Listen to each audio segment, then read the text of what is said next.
Deputados temem nova rebelião no município de Coari por conta do impedimento da diplomação do novo prefeito. Sidney Leite toma posse como titular da Secretaria de Estado da Produção Rural. Ato público realizado na Assembleia demonstra apoio à reforma política no país. E a exploração de potássio em Altazes é tema de audiência pública proposta pela Comissão de Geodiversidade da Casa Legislativa. O Além Notícias já está no ar com os principais fatos do dia.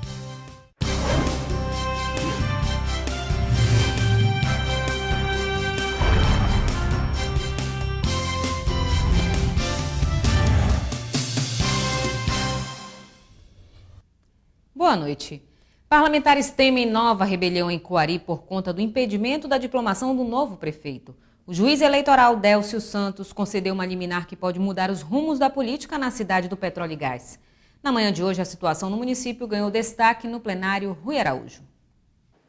A diplomação e posse de Raimundo Magalhães, do PRB, na prefeitura de Coari, foi suspensa por meio de uma liminar pelo juiz eleitoral Délcio Santos. Na decisão, o magistrado alega que tramita no Tribunal Regional Eleitoral um processo pedindo a cassação do registro do terceiro colocado na eleição de 2012, Arnaldo Mitoso, do PMN, que obteve 28% dos votos válidos naquele ano.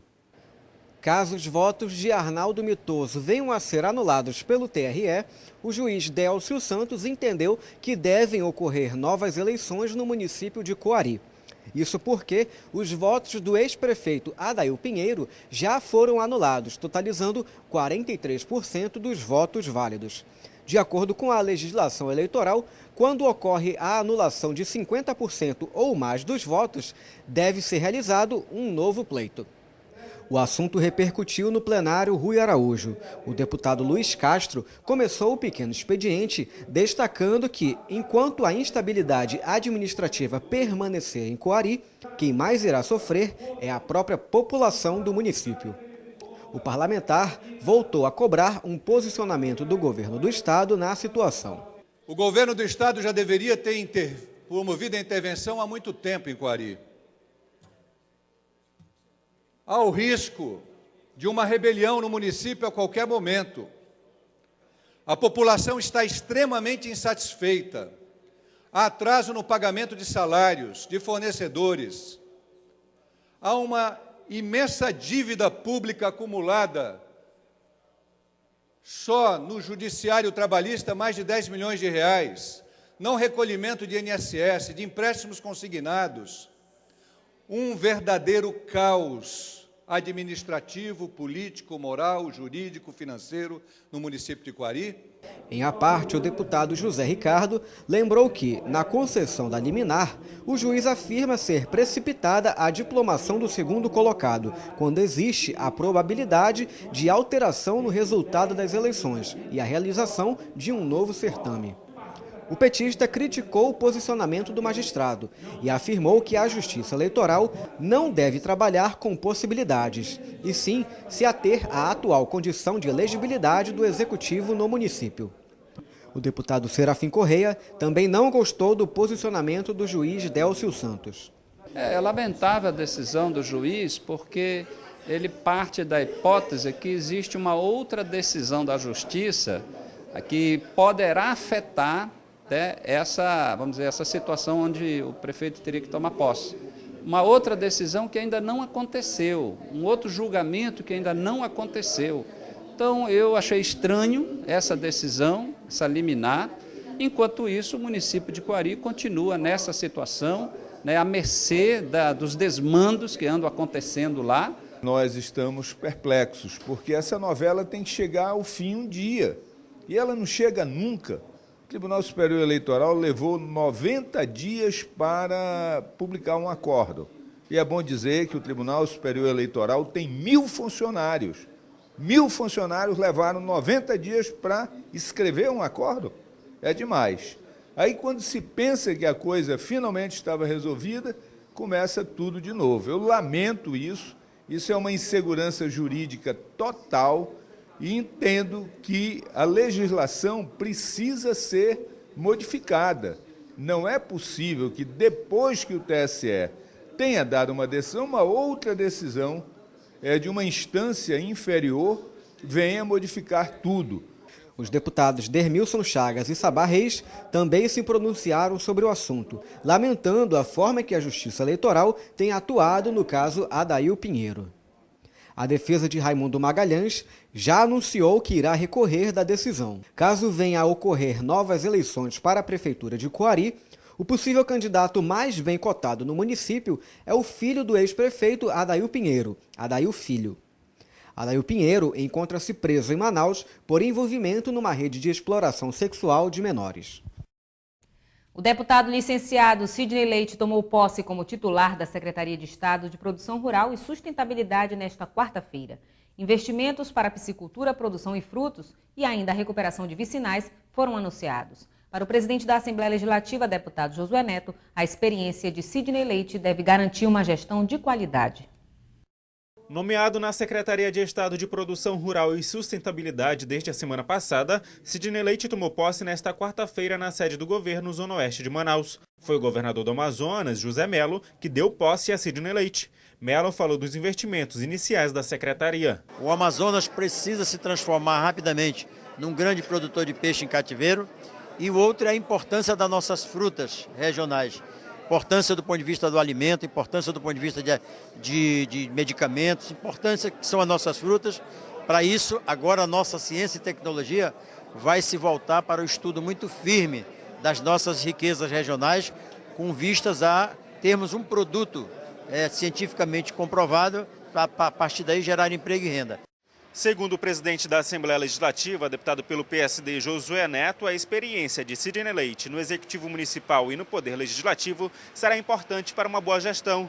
O presidente também reiterou o relacionamento institucional entre a Assembleia Legislativa e o governo do Estado.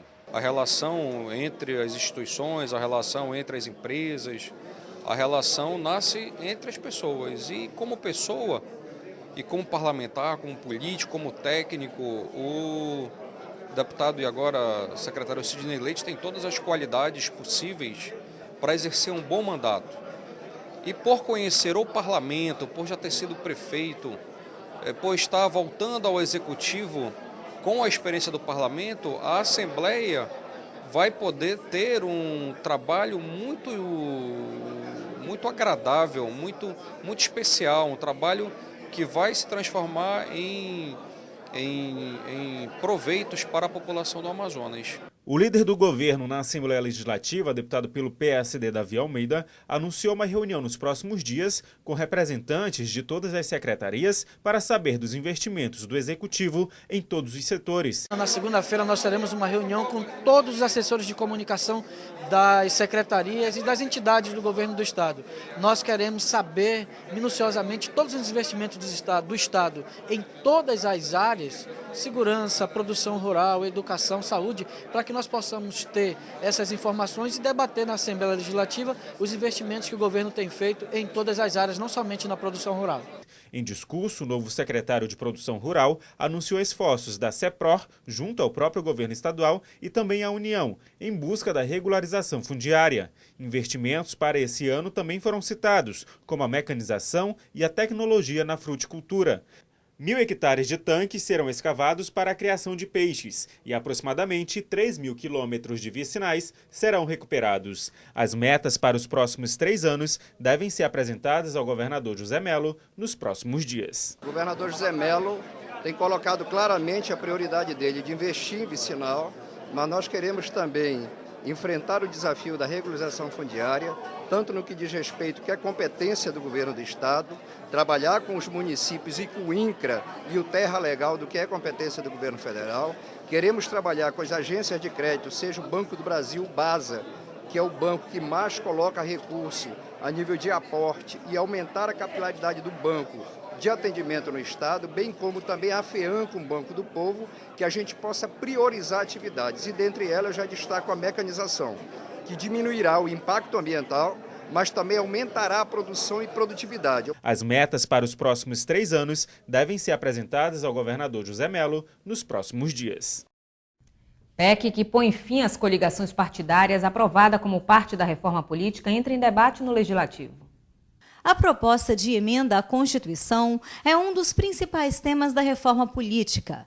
Para Serafim Correia, a medida vai acarretar em um rejuvenescimento dos partidos, que para eleger um parlamentar precisarão de votos, além de aumentar o número de candidatos a prefeito nas eleições municipais. Cada partido vai ter que mostrar a sua cara, vai ter que montar a sua chapa própria, e essa chapa própria vai ter que submeter o julgamento popular, e aí nós vamos conhecer exatamente o tamanho de cada um dos partidos. Isso é importante.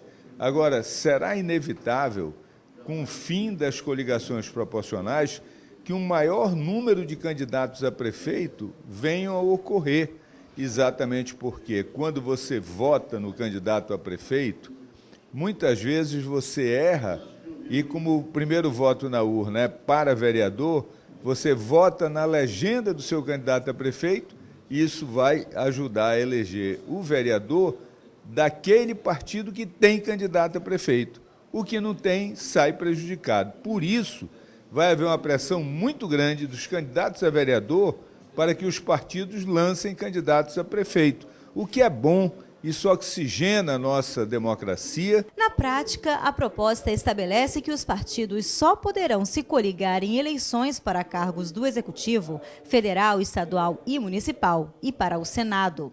Ficam proibidas, portanto, as coligações para disputas à Câmara dos Deputados, às Assembleias Legislativas, à Câmara Legislativa do Distrito Federal e às câmaras de vereadores.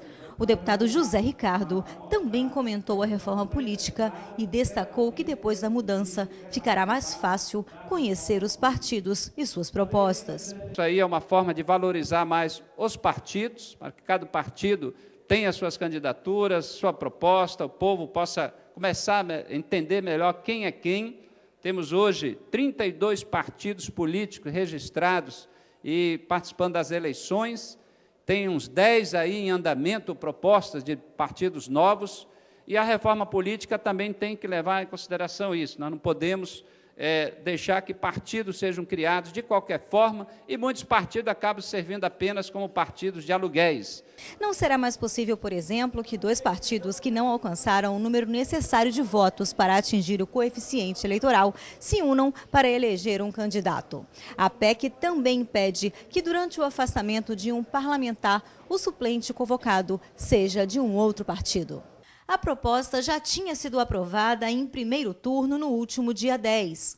A matéria agora segue para a Câmara dos Deputados. Se o texto sofrer alterações na Câmara, retornará ao Senado para a última análise. Um ato público realizado na Assembleia demonstrou apoio à reforma política no país. Durante o evento, o deputado José Ricardo fez a entrega das assinaturas coletadas para a criação do projeto de iniciativa popular que propõe mudanças no processo eleitoral brasileiro. A criação de um projeto de lei de iniciativa popular é uma das formas previstas na Constituição Federal para a participação do povo na política.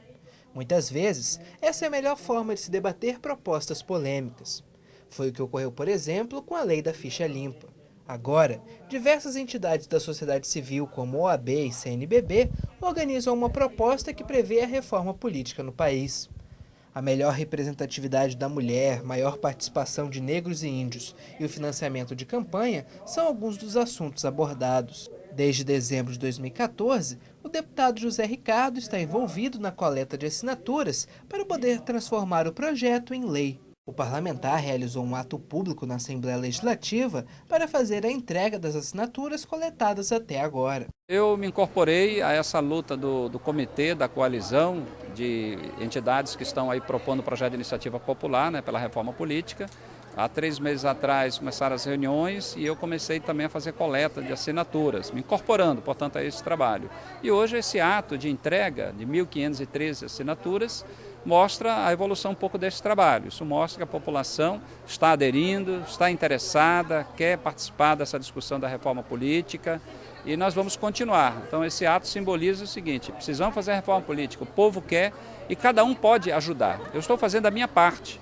Qualquer pessoa pode pegar o formulário e pegar a assinatura dos parentes, dos amigos, da família e depois enviar para a coalizão, que a sede fica lá no Sindicato dos Jornalistas. Portanto, eu acho que todos nós precisamos participar desse momento histórico do Brasil, onde o povo quer combater a corrupção, mas quer também reforma política.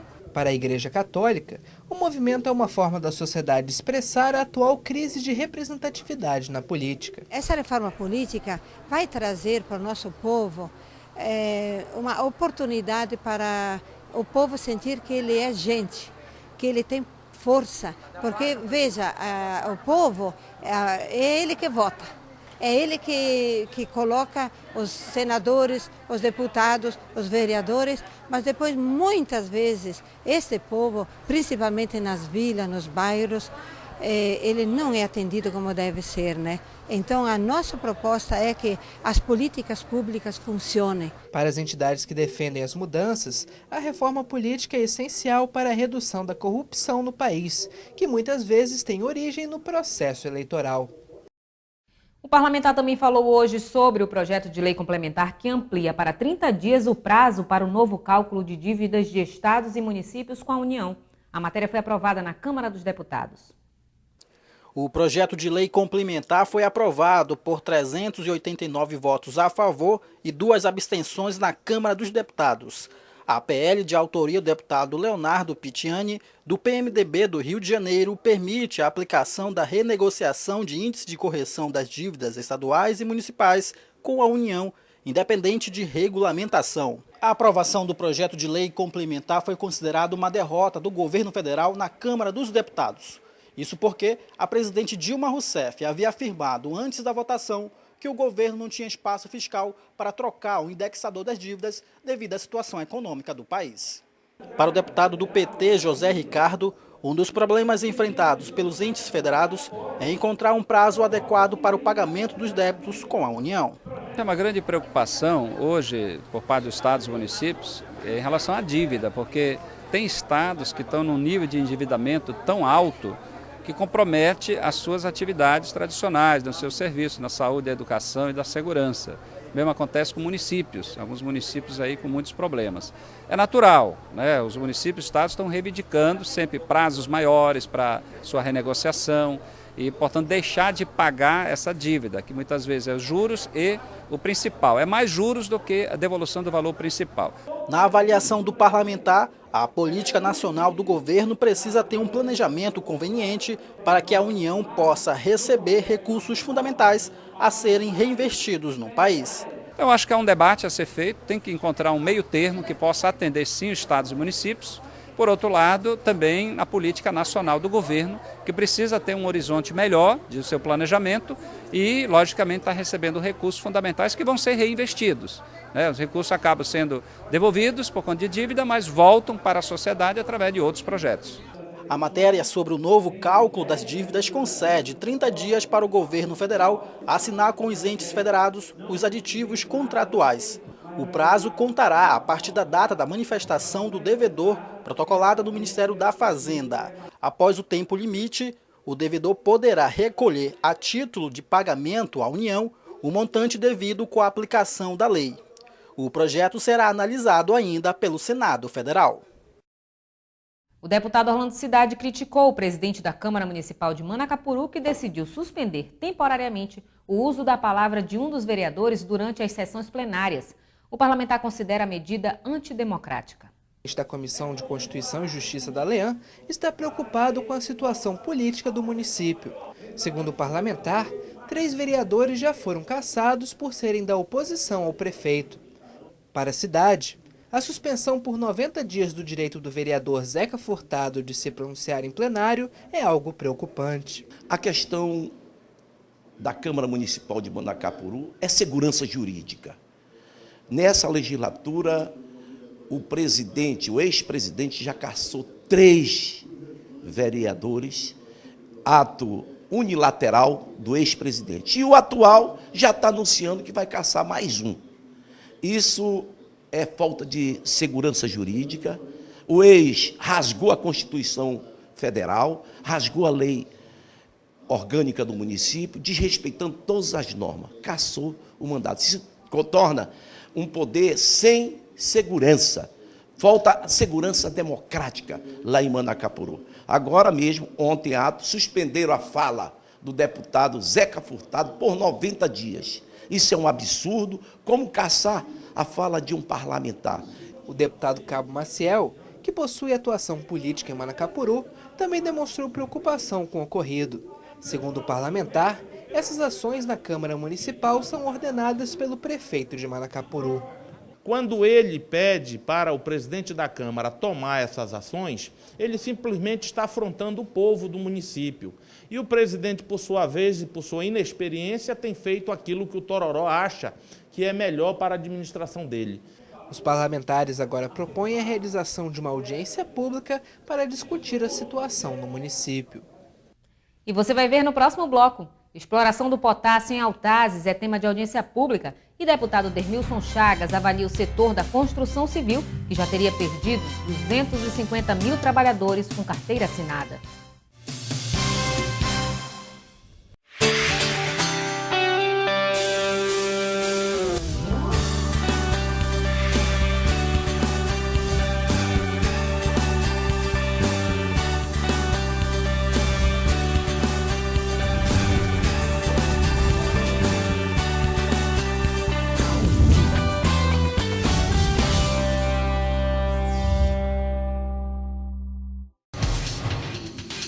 Quer saber mais sobre o que está acontecendo na Assembleia Legislativa?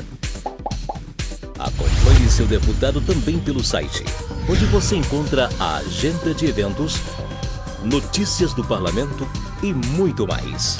Acesse www.ali.am.gov.br. Assembleia Legislativa, cuidando da nossa gente. 2 milhões de toneladas de cloreto de potássio por ano devem ser aproveitadas em Altazes e com 95% de pureza. Uma audiência pública proposta pela Comissão de Geodiversidade e Recursos Hídricos da Assembleia colocou o assunto em pauta no município. A reportagem é de Suzane Lemos e Robson Vieira. A silvinita, potássio, é a principal matéria-prima para fertilizantes e adubo e tem potencial para aumentar e melhorar a produção agrícola do estado. Segundo o representante da empresa que irá explorar o cloreto de potássio, o Brasil consome cerca de 8 milhões de toneladas do mineral por ano. O produto é importado de países como Canadá, Rússia, Israel e Alemanha. A produção em Altazes deverá abastecer o mercado brasileiro em 30%. A mina do município deverá entrar em funcionamento em 2019. Quinto item de importação no Brasil e será um avanço muito grande para a nossa agricultura, porque o nosso mercado consumidor é próximo e utilizaremos as hidrovias existentes sem ser necessário construir ferrovia ou outro tipo de estrada de grande extensão. Nós temos as hidrovias, que serão o escoamento da produção do minério. Paralelamente, 1,1 milhão de toneladas de sal de cozinha, principalmente para a indústria, para o agronegócio. A exploração mineral no município deverá ser feita por aproximadamente 30 anos. Durante esse período, a meta é reduzir o impacto ambiental causado pela intervenção industrial. A parte extraída será, num período de 5 anos, teremos espaço para voltar isso colocar de volta em forma de polpa, de volta na mina. Então, no final da operação, nós não queremos deixar praticamente nenhum vestígio grave na superfície. O controle, uma das coisas positivas é que o processo é todo com água e água quente. Nós não vamos usar nenhum tipo de produto químico no processo, porque é sal. A audiência pública discutiu o aproveitamento da silvinita produzida em Altazes. A previsão é de que sejam retirados 2 milhões de toneladas por ano de concentrado de cloreto de potássio, com uma pureza de 95%. O presidente da Comissão de Geodiversidades e Recursos Hídricos da Assembleia Legislativa do Amazonas destacou os benefícios que serão trazidos ao estado. Nós somos refém na produção de alimentos, porque sem o potássio não existe produção de alimentos. Ou seja, é um fertilizante extremamente importante para o setor agropecuário do Brasil e que nós consumimos 92% de outros países. Então temos aqui a segunda maior jazida de potássio do planeta. E está aqui a 800 metros de profundidade. Então, esse sal de potássio também tem desdobramentos. Podemos ter indústrias cloroquímicas, a produção aqui cloroquímica, né? A indústria de medicamentos consome muito o cloreto de potássio. Junto com o cloreto de potássio também tem o cloreto de sódio. É sal mineral usado no setor agropecuário. O município já está se preparando para que a mão de obra local seja aproveitada para a exploração do mineral. Dar conhecimento à nossa comunidade, né, da importância desse projeto e conhecer o que é o minério, entendeu? Mas o mais importante para nós hoje desse projeto já consolidado em Altazes é preparar nosso município para receber esse projeto. Que você tem uma ideia, nós vamos em torno de 3 anos, nós vamos admitir quase 4.000 pessoas no município de Altazes. Então nós temos de preparar o filho de Altazes, né, qualificá-lo junto ao CETAM como técnico, né, junto ao UEA, junto ao FAM, serve como mineração, como gás e petróleo, entendeu? E outros empregos, nós temos de preparar os nossos filhos aqui, para que não venha gente de fora se empregar no município. Para o deputado pelo DEM, Augusto Ferraz, o projeto abrange não só a produção industrial, como também a melhoria da qualidade de vida dos munícipes. Com o desenvolvimento que a potássio vai trazer para dentro do município, vai trazer junto também a desavença da droga, da criminalidade. E está dentro do contexto da potássio do Brasil para inibir esse tipo de crime. Eu acho que a potássio do Brasil está sendo realmente benéfica à Altazes e o estado do Amazonas, trazendo um projeto de tamanha desenvoltura para dentro do estado, para dentro do município. Como o potássio será produzido no estado, a expectativa é de que haja redução dos custos de produção do setor primário. No primeiro momento, nós vamos ter um ganho de produção e produtividade, e, consequentemente, sim. Mas nós vamos ter o barateamento, porque muitos produtos hoje que a gente importa, nós passaremos a produzir, inclusive aqui no município do Altazes. A comitiva de Geodiversidade e Recursos Hídricos também participou de uma audiência sobre exploração de potássio no município de Urucurituba. Os investimentos e resultados positivos na segurança pública voltaram a nortear os debates no plenário Rui Araújo. O deputado Orlando Cidade iniciou os debates e parabenizou a decisão do governo do Amazonas em adquirir novas viaturas para o policiamento no estado. O parlamentar destacou que os novos veículos custam metade do valor das viaturas antigas, o que demonstra o compromisso do executivo com a segurança da população e com o bom uso do dinheiro público. Apenas nesses pouco mais de 2 meses, sob o comando do secretário Sérgio Fontes, a segurança pública tem mostrado um grande resultado. Grandes apreensões de drogas, a criminalização sobre os crimes de homicídio muito rápido são apurados, são presos, enfim, a segurança pública está avançando e vai avançar mais. Hoje o secretário já anuncia a chegada até maio de 700 novas viaturas. 700 novas viaturas estão chegando aqui só para Manaus, para atender as demandas aqui na nossa capital, Manaus. O presidente da Comissão de Segurança Pública, deputado Cabo Maciel, parabenizou o secretário Sérgio Fontes pela atuação. Segundo o parlamentar, a grande apreensão de entorpecentes realizada em operações policiais está desestabilizando o crime organizado. O narcotráfico já reage. Ontem teve uma rebelião no Compage, no quilômetro 8 da BR-174, já em retaliação às apreensões feitas de drogas na capital e no interior. Isso já é uma forma de repreender. E nós não podemos aceitar esse tipo de repressão, de retaliação por parte dos traficantes. Eu quero aqui parabenizar e dizer que nós, deputados, a Comissão de Segurança Pública está à disposição do doutor Sérgio para apoiar as operações, apoiar as ações da Secretaria em combate a esse tráfico de drogas que nós temos no estado do Amazonas. Na semana passada, o governo do estado anunciou um investimento de 1,4 milhão de reais para reforçar a segurança de 9 municípios localizados em regiões de fronteira. De acordo com a Agência de Classificação e Risco, o Brasil é ainda um local seguro para investimentos. O deputado José Ricardo comentou o índice positivo. O deputado petista falou da situação econômica do Brasil e criticou as notícias negativas divulgadas na imprensa sobre o tema. O parlamentar destacou a nota de crédito e grau de investimento do Brasil, feita pela Agência de Classificação de Risco Standard & Poor's. De acordo com a agência, a perspectiva é estável e o Brasil ainda é um local seguro para investir. Na prática, o grau de investimento é um selo de qualidade que assegura aos investidores um menor risco de calotes. A partir da nota de risco que determinado país recebeu, os investidores podem avaliar se a possibilidade de ganhos compensa o risco de perder o capital investido com a instabilidade econômica local. A agência de risco Standard & Poor's, ela falando sobre o Brasil, que acredita que o ajuste fiscal deve contribuir para que o Brasil continue tendo credenciais para receber investimentos estrangeiros. Ainda de acordo com a agência, em 2016, o Brasil crescerá 2% acima da expectativa de mercado. O crescimento virá da melhora na confiança do empresariado diante da execução no pacote de ajustes fiscais e da melhora do saldo comercial do país. Construção civil perde 250 mil trabalhadores com carteira assinada, alertam os empresários. O número é referente aos empregos formais extintos nos últimos 5 meses. Na Assembleia Legislativa, o deputado Dermilson Chagas avaliou os dados. Empresários da construção civil acenderam um sinal vermelho em relação ao nível de emprego formal no setor. Nos últimos 5 meses, conforme dados do Cadastro Geral de Empregados e Desempregados, o CAGED, o segmento já dispensou mais de 250 mil trabalhadores que exerciam a atividade com carteira assinada.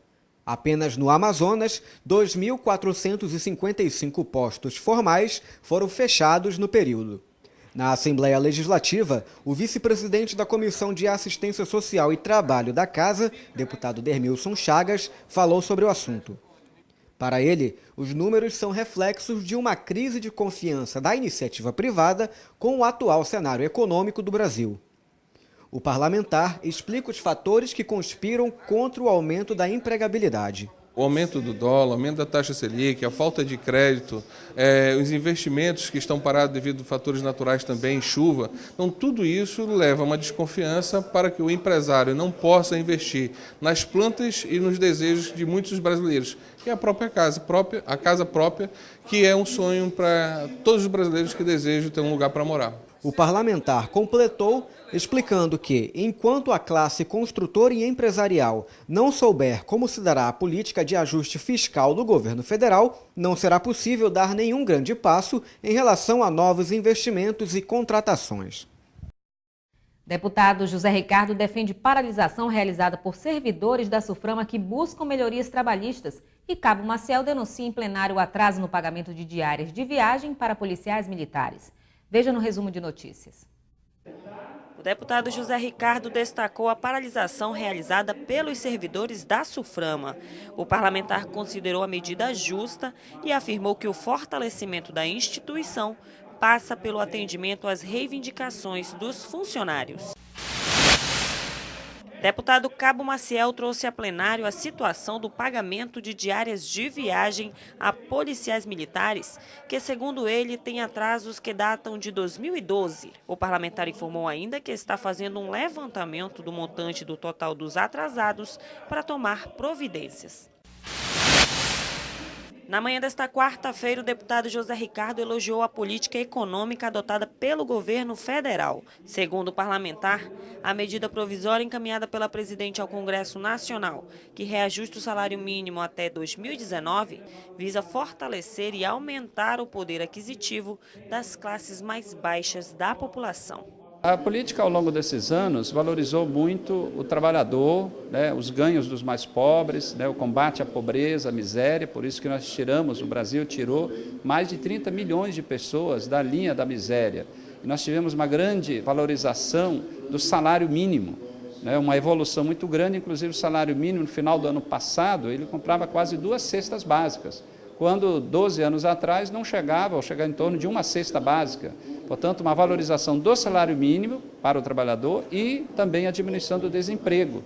São 2 fatores importantíssimos que dão um ganho para, de modo geral, a maioria dos trabalhadores que nós temos no Brasil. A Casa Legislativa realizou uma sessão especial em comemoração aos 93 anos do Partido Comunista do Brasil. Durante o evento, as principais lutas da legenda em defesa das minorias e dos trabalhadores foram lembradas. A proposta foi da deputada Alessandra Campelo. O Partido Comunista do Brasil comemora 93 anos de existência e 30 anos de legalidade desde a redemocratização de 1985. A história do partido está marcada por lutas políticas em defesa da soberania nacional, da democracia e da justiça social. Nestes 30 anos de legalidade, o PCdoB se manteve na busca de um projeto de desenvolvimento nacional. Desde a campanha do Petróleo é Nosso, que é uma campanha liderada pelos comunistas nesse país, a luta pela valorização e a liberdade de culto religioso, que é igualmente uma emenda de um deputado do PCdoB na Constituinte de 45, o Jorge Amado, então deputado pelo PCdoB da Bahia, essa emenda que assegurou no país a liberdade de culto religioso, até então proibido para várias outras manifestações que não fossem católicas. A luta pela conquista aqui do gasoduto e impedir que essa nossa reserva de gás do Urucu fosse entregue a uma empresa americana falida, que foi uma ação movida por mim, pela hoje senadora Vanessa Graziotin, que assegurou esse patrimônio enorme do nosso povo. Durante os mais de 20 anos da ditadura, centenas de militantes foram presos, torturados e assassinados, mas ao fim desse período, o saldo do partido é positivo. Essa luta contra a ditadura militar que que levou a vida de vários dos nossos combatentes, inclusive dos que foram para a guerrilha do Araguaia, para nós não foi em vão e nem inútil, porque nós conseguimos, apesar do sacrifício de muitos, a liberdade para que eu e você pudéssemos dizer hoje o que a gente bem entende. Por isso, quando eu vejo uma meia dúzia da direita na rua proclamando e defendendo o golpe militar, eu fico entre triste e não envergonhado, mas irritado. Para comemorar a data, a comunista Alessandra Campelo propôs uma sessão especial para lembrar as vitórias alcançadas nos anos de militância. A parlamentar destacou que a luta pela inclusão das minorias na política e pelo direito dos trabalhadores deve continuar. Campelo afirmou que se sente orgulhosa em ser a única representante feminina no Parlamento Estadual amazonense. Eu tenho muito orgulho de ser do PCdoB, né? O nosso partido há mais de 9 décadas defende o Brasil, luta pela democracia, luta por mais justiça social, luta contra a desigualdade, não só racial, mas entre homens e mulheres principalmente. E um exemplo disso é que aqui só existe uma mulher deputada estadual e é do PCdoB, que sou eu, eleita pelo povo do Amazonas e filiada ao PCdoB. Nacionalmente a gente tem a Vanessa, né, que é senadora pelo Amazonas, que foi eleita. Hoje a gente tem a senadora Sandra Braga, mas que é suplente, né? Então a Vanessa também foi a única senadora nessa história mais recente eleita pelo Amazonas. Durante a sessão foi entregue a comenda João Amazonas aos militantes que tenham 30 anos ou mais de filiação ininterrupta. Confira agora o que foi destaque no Além Notícias de hoje. Deputados temem nova rebelião no município de Coari por conta do impedimento da diplomação do novo prefeito.